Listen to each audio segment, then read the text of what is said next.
Happy birthday, Ben. And wish ko is, hindi mo maintindihan niya na pag dahil mo, magkaroon ka ng takot sa Diyos, sumunod sa magulang, and lumaking mabuting bata.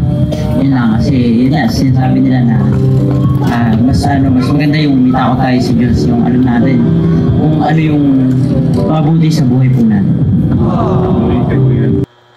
Ayun po, stop po muna natin. So just a heads up po, another throwback video po. Ito po yung mga message, mga maka-Diyos na mensahe po ni Kuya Luis para sa kanyang kapatid na si Baby Reven or si Baby Venven. Kung saan nga po, alam mo yung mga wishes ni Luis, yung mga messages niya sa bata o sa baby is, alam mong always siya naka-align sa ating Panginoon. Kumbaga, maka-Diyos po yung mensahe niya para kay Venven. So nakakatuwa lamang po si Luis kasi ganoon na po siya kayon magsalita. Kumbaga, always pong andun po ang ating Panginoon sa lahat ng mga sinasabi po niya.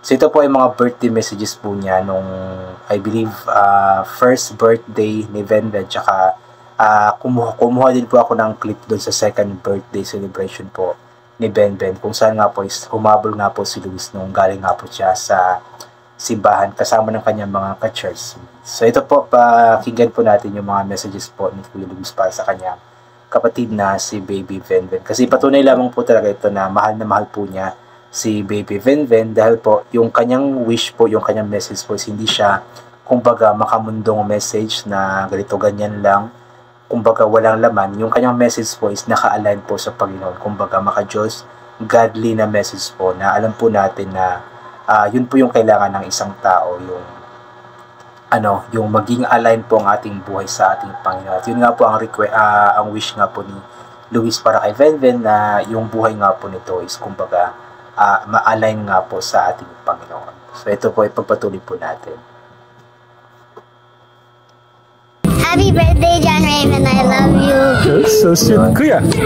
Happy birthday, John Raven. Have a good life and let God take care of people and let God make you grow and we thank God that Raven has a lot of love inside. A lot of love inside his body, so happy birthday, and we thank you all for supporting Raven. Happy birthday, Raven, and we all love you. Okay. Grabe naman, nakaka-nosebleed naman itong mga batang ito, especially itong si Ramshan. Talagang siya, full English, walang halong Tagalog or something. Nakaka-nosebleed po. Pero yun po, napakaganda rin po ng birthday wish nga po ni Ramshan para sa kanyang bunsong kapatid. Kasi andun din po yung wish po niya na yun nga po, yung buhay nga po ni Raven is kumbaga ma-align nga po sa ating Panginoon. So ito mga batang ito kasi is talagang alam mo yung namulat na sa katotohanan na ang mundong ito is wala kung wala talaga ang ating Panginoon. So ito po yung pinakaunang message ni Luis in that celebration bago po yung final na message niya. Wait lang, ito. So yun, happy birthday, Raven. And kahit yung pa naintindihan lumaki ng mabuting bata, masunurin siya magulang, and magkaroon ng takot sa Diyos pag lumaki ka. Happy birthday, Raven. Love you. Happy birthday, Ben. And wish ko is hindi mo maintindihan niya na pag dahil mo, magkaroon ka ng takot sa Diyos, sumunod sa magulang, and lumaking mabuting bata. Yun lang, kasi yun na, sinasabi nila na mas maganda yung may takot tayo sa Diyos, yung alam natin kung ano yung mabuti sa buhay po natin.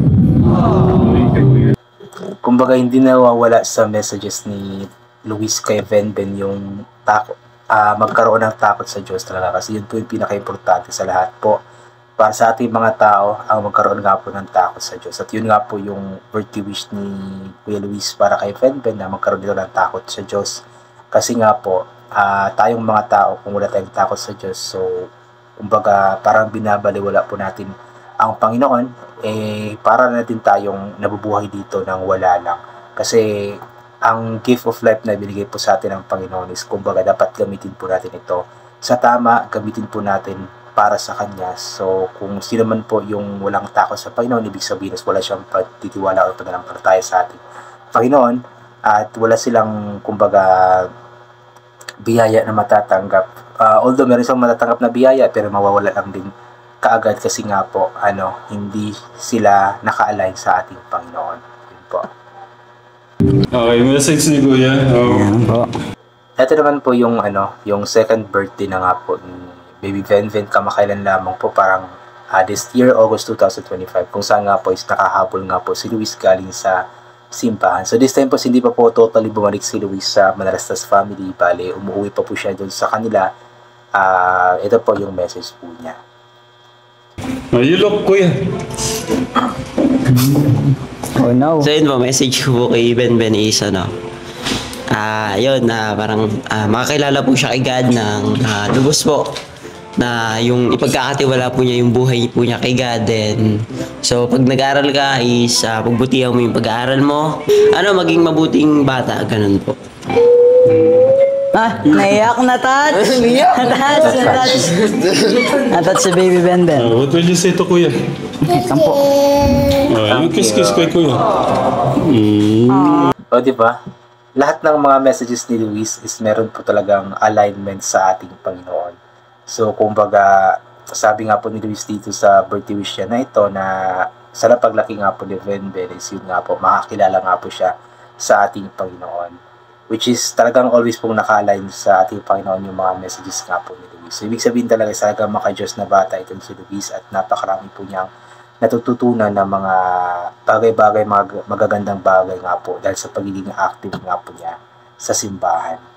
1, 2, 3. Happy birthday to you. Happy birthday to you.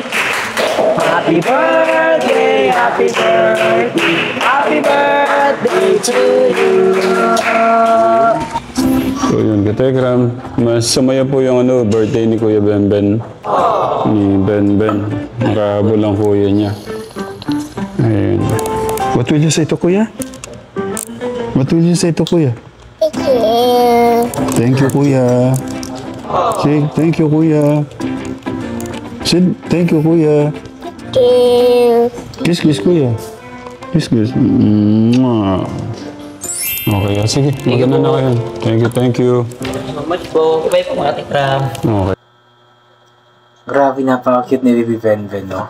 At yun nga po, napakaswerte ni Baby Venven kasi nga po, may Kuya Luis siya na talagang mahal na mahal siya at talagang always siyang i-align sa ating Panginoon. Kaya very good job sa iyo always, Kuya Luis, and sana ipagpatuloy mo lang ang pagmamahal mo sa mga kapatid mo, sa mga totoong kapatid mo, and of course sa mga itinuturing mong kapatid, sila Ramshan, sila Jillian, tsaka si Baby Venven, and of course sa mga pinsan mo, sila Kuya Noah, sila Kuya Steve, sila JL, sila Summer, sila Nico, si Gio, at sa iba pa po. Si Kuya Travis pala. So, God bless po. Hanggang dito na lamang po muna ito. God bless po and bye for now po.